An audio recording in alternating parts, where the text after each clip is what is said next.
Kasus Hogi Minaya yang ditetapkan sebagai tersangka usai membela istrinya dari dua penjamret memantik simpati publik. Perkara ini pun menjadi perhatian DPR RI yang menilai pasal yang disangkakan kepada Hogi keliru. Berikut benang merah, ramai-ramai bela Hogi.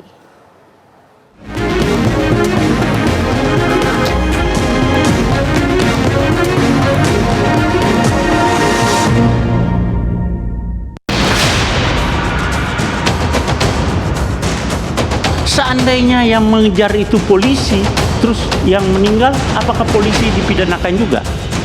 Kalau ya saya Kapolda, kamu masih Kapolda, Anda tidak bakalan sampai Komisi 3 dan saya sudah berhentikan Anda.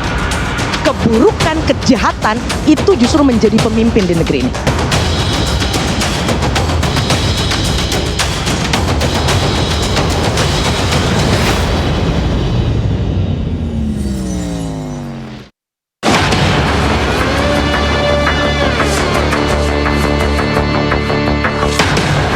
Ketika sebuah tindak kejahatan secara tiba-tiba menimpa anggota keluarga, tentunya siapapun akan secara refleks melakukan apapun untuk menolongnya. Namun aksi spontanitas Hogi Minaya yang mengejar dua jambret yang mengambil tas istrinya justru membuatnya menjadi tersangka.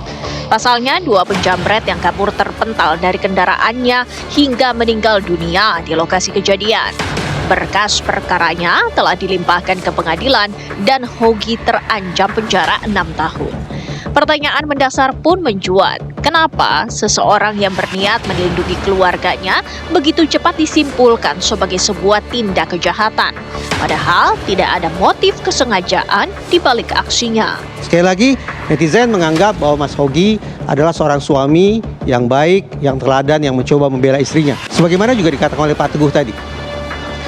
Sebagai seorang suami yang menyaksikan dengan mata kepalanya bagaimana seorang istrinya disakiti, dijahati, dijambret sedemikian rupa, saya bayangkan bahwa Mas Hogi seketika darahnya naik ke ubun-ubun. Dia murka, melihat istrinya terluka, dia naik pitam, lalu melakukan pengejaran. Kalau demikian suasana batin Mas Hogi, maka dalam psikologi forensik ini disebut sebagai heat of passion. Saya Indonesiakan saja, darah naik ke ubun-ubun. Intinya begitu, heat of passion. Naik pitam gitu. Peristiwa ini tidak hanya membuat istrinya syok, tetapi juga memantik simpati yang mengalir deras dari publik. Kasus ini tak luput menjadi trending topik di media sosial.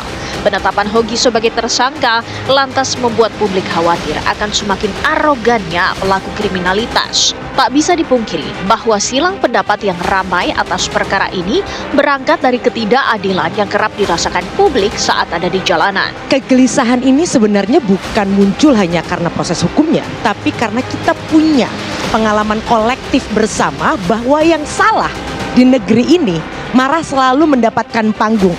Ini sederhana, orang yang melawan arus malah berani marah. Orang yang menyerobot antrian bahkan bisa mendelikkan mata pada kita yang sudah ngantri lebih awal. Belum lagi orang yang datang terlambat itu dimaklumi bahkan ditunggu. Pertanyaan saya, ini metode sistem hukum apa yang sebenarnya diterbitkan di negeri ini? Dan kenapa itu kemudian terus-menerus dijadikan kiblat hukum kita?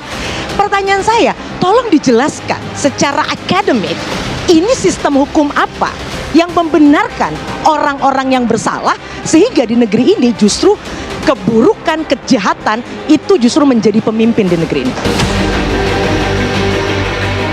Kasus ini semakin meluas dan menjadi perhatian para anggota dewan.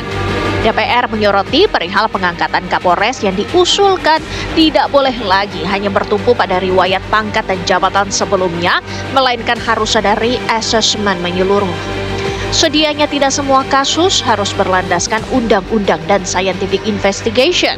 Jika seseorang terpaksa bertindak untuk membela diri, maka ada alasan pemaaf yang juga tercantum dalam KUHP.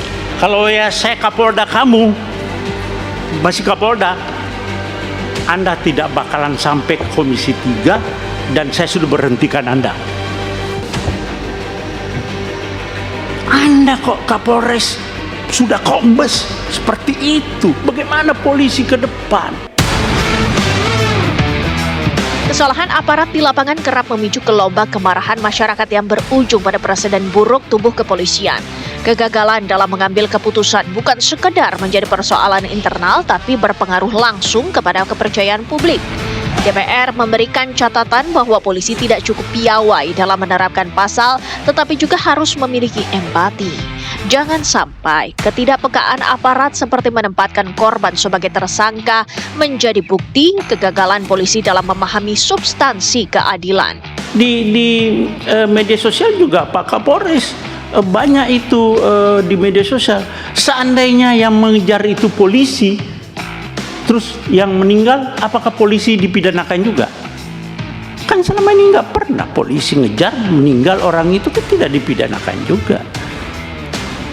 Jadi pasal 34 Pak, nanti coba Bapak buka, terus penjelasannya juga itu alasan pemaaf. Karena orang ini jadi korban Pak. Orang korban jangan jadikan tersangka. Berkaca pada kasus Hogi, lagi-lagi no viral, no justice. Namun di sisi lain, polisi telah menetapkan pasal yang memenuhi unsur formil sesuai dengan undang-undang yang berlaku.